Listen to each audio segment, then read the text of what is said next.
بسم اللہ الرحمن الرحیم۔ بسم اللہ الرحمن الرحیم۔ السلام علیکم ورحمۃ اللہ وبرکاتہ۔ امید ہے آپ تمام احباب خیر و عافیت سے ہوں گے۔ آج جلالین ثانی کا سبق نمبر 129 ہے اور اس سبق کے اندر ہم سورہ حدید کی آیت نمبر 18 اور آیت نمبر 19 کا ترجمہ اور تفسیر پڑھیں گے۔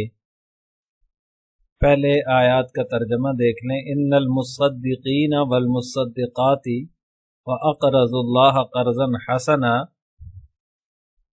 يُضَاعَفُ لَهُمْ وَلَهُمْ أَجْرٌ كَرِيمٌ۔ یقیناً جو صدقہ دینے والے مرد اور صدقہ دینے والی عورتیں ہیں، وَأَقْرَضُوا اللَّهَ قَرْضًا حَسَنًا، اور انہوں نے اللہ کو قرض دیا ہے اچھا قرض،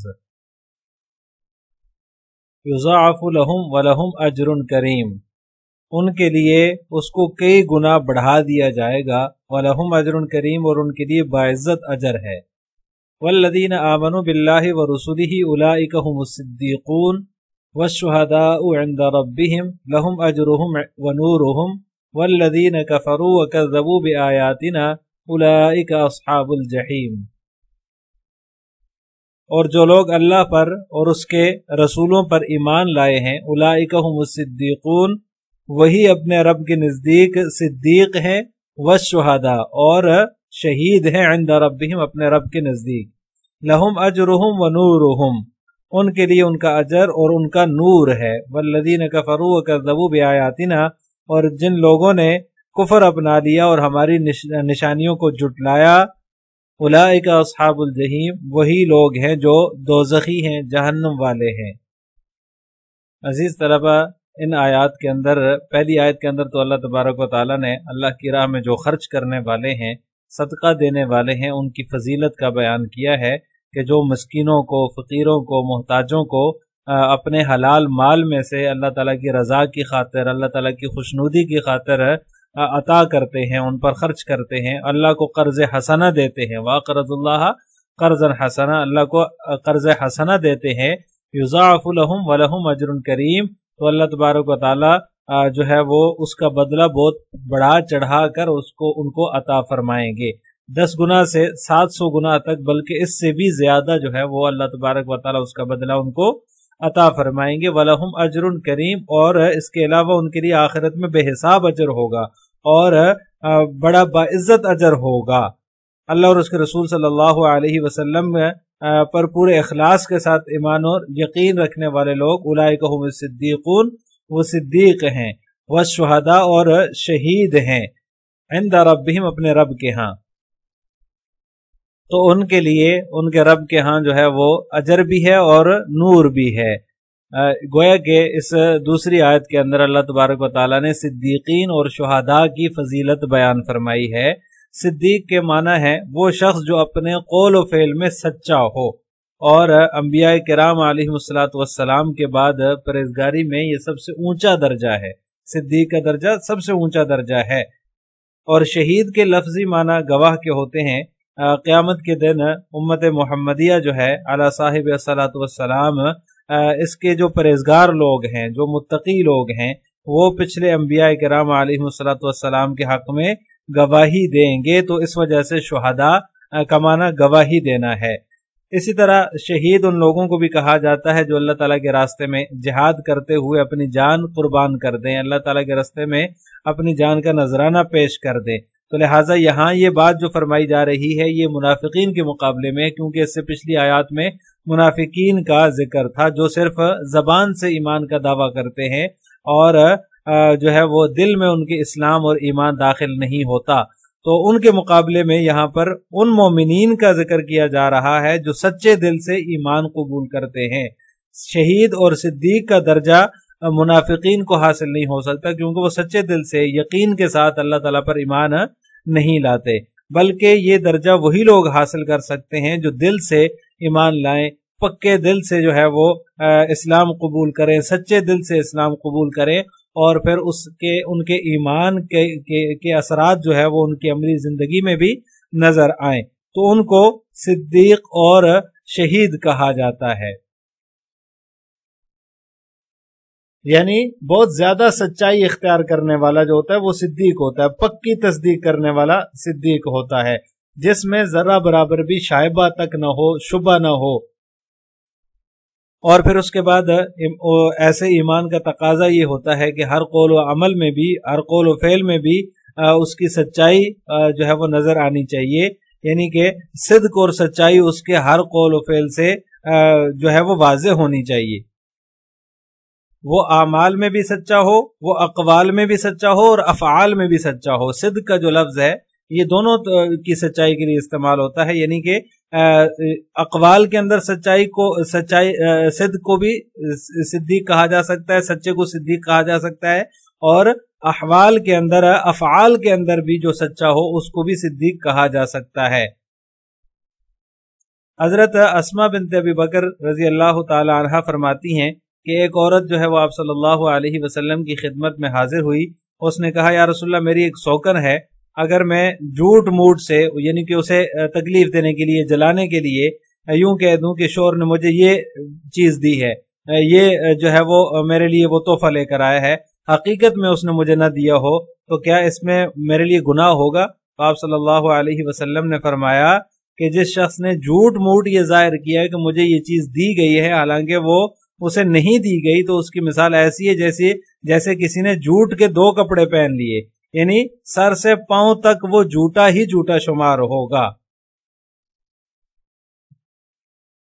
لہٰذا جس طرح صدق جو ہے وہ اقوال میں بھی استعمال ہوتا ہے اور افعال میں بھی استعمال ہوتا ہے، اسی طرح جھوٹ بھی جو ہے وہ دونوں میں مستعمل ہے، اقوال میں بھی اور افعال میں بھی، اعمال میں بھی، دونوں میں مستعمل ہے۔ تو اس حدیث کا جو مفہوم ہے وہ بالکل واضح ہے اور عام سا مفہوم ہے کہ ہر قسم کے جھوٹے دعوے دار کو یہ حدیث جو ہے یہ شامل ہے، یعنی اس کا دعویٰ قولی ہو یا فعلی ہو یا عملی ہو یا علمی ہو، کسی قسم کا بھی وہ دعویٰ ہو، اس کو یہ حدیث شامل ہے، اس کو جھوٹا ہی تصور کیا جائے گا۔ وَالشُّهَدَاءُ عِنْدَ رَبِّهِمْ، شہداء ہیں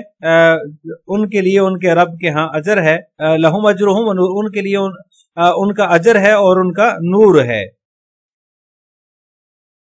لہٰذا اس آیت کے عموم میں وہ تمام لوگ شامل ہیں جو سچے دل سے ایمان لائے، یعنی وہ سارے لوگ جو اللہ پر اور اللہ کے رسولوں پر ایمان رکھتے ہیں، ایمان لائے ہیں، وہ سارے کے سارے صدیق بھی ہیں اور شہید بھی ہیں۔ حضرت ابو ہریرہ رضی اللہ تعالی عنہ نے ایک دن اپنے قریب بیٹھے ہوئے لوگوں سے فرمایا کہ تم سب صدیق ہو اور شہید ہو۔ وہاں موجود ایک شخص نے پوچھ لیا اے ابو ہریرہ آپ کیا فرما رہے ہیں؟ تو انہوں نے پھر یہ آیت جو ہے وہ تلاوت فرمائی، والذین آمنوا باللہ ورسولہ، اور فرمایا کہ یہ آیت آخر تک پڑھ لو۔ والذین آمنوا، جو لوگ ایمان لائے، ایمان کے اندر کمال انہوں نے حاصل کیا، یعنی وہ لوگ مراد ہیں جنہوں نے ایمان تو لائے لیکن ایمان میں بھی انہوں نے کمال کی صفت کو جو ہے وہ اپنا لیا اور کمال کی صفت کے ساتھ متصف ہوئے، تو لہٰذا وہ لوگ اس سے مراد ہیں۔ کمال ایمان والی طاعت کے اندر وہ شامل ہوئے اور انہوں نے اپنے آپ کو کمال ایمان والی طاعت کے اندر لگائے رکھا، کیونکہ جو شخص مومن ہوتا ہے وہ شہوات میں اور جو ہے وہ طاعت سے غافل کرنے والی چیزوں سے جو ہے وہ بچ کے رہتا ہے، ان میں وہ مشغول نہیں ہوتا۔ اگر مومن ہوتے ہوئے کسی شہوت میں منہمک ہو جائے، طاعت سے غافل ہو جائے، تو اسے صدیق یا شہید نہیں کہا جا سکتا۔ سورہ نساء کی آیت ہے وَمَن يُطِعِ اللَّهَ وَالرَّسُولَ فَأُولَٰئِكَ مَعَ الَّذِينَ أَنْعَمَ اللَّهُ عَلَيْهِم مِّنَ النَّبِيِّينَ وَالصِّدِّيقِينَ وَالشُّهَدَاءِ وَالصَّالِحِينَ وَحَسُنَ أُولَٰئِكَ رَفِيقًا۔ تو اس سے بھی پتہ چلتا ہے کہ صدیقین اور شہداء جو ہیں یہ بڑے درجے کے لوگ ہیں، بڑے مرتبے کے لوگ ہیں۔ اللہ تعالیٰ اور اس کے رسول صلی اللہ علیہ وسلم کی اطاعت کرنے والوں میں سے ان حضرات کو جو ہے وہ یہ شرف ملا ہے، ان حضرات کے ساتھ ہونے کا یہ شرف ہے کہ ان کے جو ہے وہ اچھے رفیق ہوں گے، وَحَسُنَ أُولَٰئِكَ رَفِيقًا۔ لہٰذا ان دونوں آیات کو ملانے سے پتہ چلا کہ ہر مومن صدیق ہے اور شہید ہے، لیکن پھر بھی بعض حضرات جو ہیں وہ ان کے ایمان کے کمال کی وجہ سے، ان کے اعمال کے وجہ سے ان کے بڑے درجات ہوں گے، ان کو بڑا اجر ملے گا، اور بہت سارے اہل ایمان اور بھی ہوں گے جو ان کی معیت میں ہوں گے، مع الذین انعم اللہ علیہم من النبیین والصدیقین والشہداء والصالحین، بہت سارے ان کی معیت میں ہونے کی وجہ سے ان کو یہ جو ہے وہ مواقع عطا کیے جائیں گے، لیکن فرق کے مراتب ضرور ہوگا، یعنی ان کے اندر کچھ جو ہے وہ مرتبہ کم ہوگا جو ان کے ساتھ ہوں گے. صدیقین، شہداء اور انبیاء کے ساتھ جو ہوں گے ان کا درجہ تھوڑا سا کم ہوگا. ایمانی کیفیت ہے اس کے اعتبار سے فرق مراتب ہوگا، یعنی کہ جو شہداء کا، صدیقین کا، صالحین کا ایمان ہے اور ان کو جو کمال حاصل ہے اس لحاظ سے وہ صدیقین ہیں، شہداء ہیں، صالحین ہیں، اور ان کی معیت میں رہنے والے لوگ جو ہیں وہ ان کا تھوڑا سا مرتبہ ان سے کم ہوگا. لہٰذا صحابہ کرام میں حضرت ابوبکر صدیق رضی اللہ تعالیٰ عنہ کو صدیق کا لقب ملا ہے، اس لیے کہ جب وہ اسلام آیا، آپ صلی اللہ علیہ وسلم نے ان کو ایمان کی، اسلام کی دعوت دی، تو انہوں نے فوراً لبیک کہا اور آخری دم تک اخلاص کے ساتھ اپنے جان و مال سے جو ہے وہ اسلام کی خدمت میں لگے رہے، یہاں تک کہ جب ایک مرتبہ آپ صلی اللہ علیہ وسلم نے انفاق فی سبیل اللہ کی ترغیب دی تو انہوں نے اپنا پورا کا پورا مال لا کر آپ صلی اللہ علیہ وسلم کے قدموں میں ڈھیر کر دیا اور گھر میں کچھ بھی نہیں چھوڑا. تو یہ صدیق کا لقب ان کو اسی وجہ سے ملا ہے. ان کو جو کمال درجے کا ایمان حاصل تھا اور ان کا جو اعلیٰ درجے کا ایمان تھا، اس کی وجہ سے ان کے افعال بھی اور ان کے اقوال میں بھی وہ سچائی تھی، تو اس وجہ سے انہوں نے اپنا سارا مال جو ہے وہ آپ صلی اللہ علیہ وسلم کی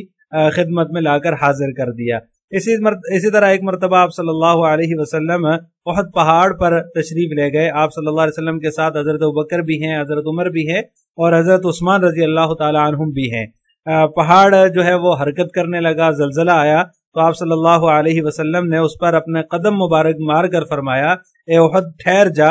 اس وقت تیرے اوپر ایک نبی ہے اور ایک صدیق ہے اور 2 شہید ہیں. یعنی اس میں حضرت ابوبکر صدیق رضی اللہ تعالیٰ عنہ کو صدیق کا لقب عطا فرمایا، صدیق فرمایا، اور باقی 2 حضرات حضرت عمر اور حضرت عثمان رضی اللہ تعالیٰ عنہما کے شہید ہونے کی پیشن گوئی فرمائی. تو بڑے درجے کے مومنین صالحین کو صدیقین کی معیت نصیب ہوگی. خصوصی اعمال کا جو ہے وہ تذکرہ فرمایا کہ ان خصوصی اعمال کی وجہ سے ان کو بڑا درجہ ہوگا، اور ان کے ساتھ جو دوسرے حضرات ہیں، مومنین صالحین ہیں، ان کو صدیقین کے ساتھ جو ہے وہ معیت نصیب ہوگی. جیسا کہ ایک سچے ایماندار تاجر کے بارے میں آپ صلی اللہ علیہ وسلم نے فرمایا کہ سچا ایماندار تاجر جو ہے وہ نبیوں، صدیقین اور شہداء کے ساتھ ہوگا. تو اس سے بھی پتہ چلتا ہے کہ جو سچا تاجر ہے وہ بھی اس کا حالانکہ فرق مراتب تو ہے، کم درجہ تو ہے اس کا، لیکن وہ جو ہے وہ سچائی کی وجہ سے، صدق کی وجہ سے اس کا حشر بھی جو ہے وہ انبیاء، صدیقین اور شہداء کے ساتھ ہوگا. اور وَالشُّهَدَاءُ عِندَ رَبِّهِمْ، شہداء سے یہاں پر کیا مراد ہے؟ تو اس بارے میں مفسرین کے 2 قول ہیں. بعض حضرات فرماتے ہیں کہ شہداء سے یہاں پر وہ شہداء مراد ہیں جو کہ جنگ میں، جہاد میں، قتال میں جو ہے وہ اپنی جان کا نذرانہ پیش کریں اور شہید ہو جائیں، وہ مراد ہیں. اور بعض حضرات نے فرمایا کہ شہداء سے بمعنی شاہدین ہے، یعنی گواہی دینے والے مراد ہیں، جیسا کہ میں نے پہلے ذکر کیا کہ امت محمدیہ علیہ صاحب الصلاۃ والسلام کو یہ شرف حاصل ہوگا کہ وہ سابقہ انبیاء کے حق میں گواہی دیں گے. اب ان آیات کی تفسیر جلالین ملاحظہ ہو. ان المصدقین من التصدق ادغمت التاء فی الصاد. مصنف رحمہ اللہ تعالی مصدقین کی تحقیق ذکر فرما رہے ہیں کہ یہ تصدق سے ماخوذ ہے، تا کا صاد کے اندر جو ہے وہ ادغام کر دیا گیا ہے. ای الذین تصدقوا، معنی یہ ہے کہ جنہوں نے صدقہ کیا.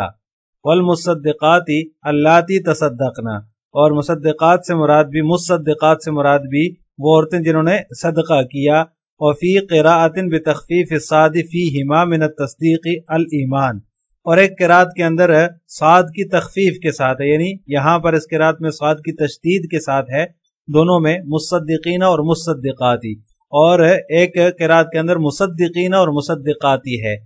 صاد کی تخفیف کے ساتھ. تصدیق سے ماخوذ ہوگا اس صورت میں، اور اس کا معنی ہے ایمان.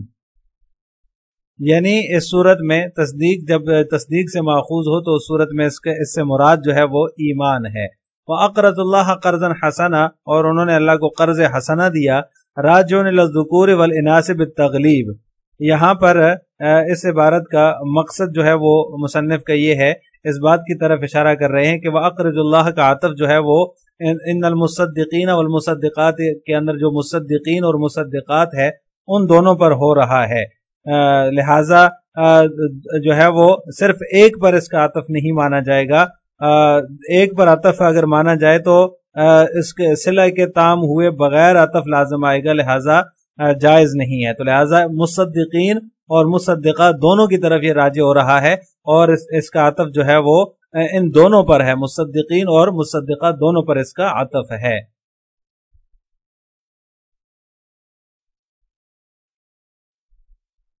وعطف الفعل على الاسم في صلة الف لام لأنه فيها حل محل الفعل، اس عبارت کا مقصد یہ بتانا ہے کہ جو اقرض اللہ قرضا حسنا ہے، اس میں اس کا عطف جو ہے اقرضو کا عطف مصدقین پر ہو رہا ہے، لہذا فعل کا عطف اسم پر لازم آ رہا ہے، لہذا یہ درست نہیں ہے۔ جب فعل کا جو ہے وہ عطف اسم پر ہو تو وہ درست نہیں ہوتا، تو اس کا جواب یہ دیا مصنف نے کہ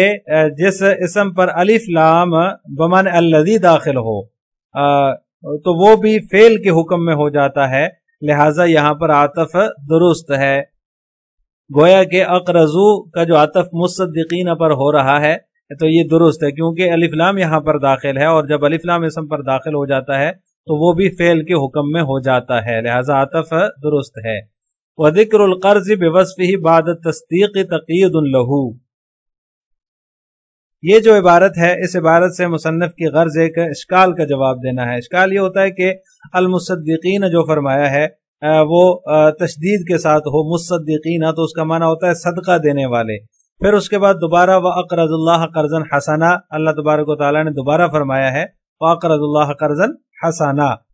تو اس کا مطلب بھی صدقہ کرنا ہی ہے، تو مصدقین کے ذکر کے بعد دوبارہ وَأَقْرَضُ اللَّهَ قَرْضًا حَسَنًا کا ذکر کرنا گویا کہ تکرار ہے، دو مرتبہ ایک ہی چیز کا ذکر ہو رہا ہے، تو اس کا جواب مصنف دے رہے ہیں وَذِكْرُ الْقَرْضِ بِوَصْفِهِ بَعْدَ التَّصْدِيقِ تَقْيِيدٌ لَهُ، کہ اضافے کا مقصد صدقے کو صفت حسن کے ساتھ متصف کرنا ہے، وَأَقْرَضُ اللَّهَ قَرْضًا حَسَنًا، صفت حسن اس کے اندر جو ہے وہ اس کے ساتھ اس کو متصف کرنا ہے، یعنی کہ صدقہ اخلاص اور للہیت کے ساتھ دیا جائے، تو لہٰذا یہ جو تکرار ہو رہا ہے یہ تکرار بے فائدہ نہیں ہے۔ اس کا معنی ہے ذکر کا قرض کا ذکر کرنا تصدیق کے بعد جو ہے اس کی صفت کے ساتھ، یعنی کہ تصدیق کے بعد قرض کا دوبارہ ذکر کرنا قرض کی صفت کے ساتھ، یہ اس کو مقید کرنے کے لیے ہے، تقید لہ اس کو مقید کرنے کے لیے ہے۔ یضاعف وفی قراءۃ یضاعف، یضاعف یہاں پر بغیر تشدید کے ہے، تو مصنف فرما رہے ہیں اس کے اندر دوسری قراءت جو ہے وہ تشدید کے ساتھ ہے، بالتشدید ای قرضہم، ان کے قرض کو اللہ تعالیٰ بڑھا دیں گے، لہم ان کے لیے، ولہم اجر کریم، اور ان کے لیے جو ہے وہ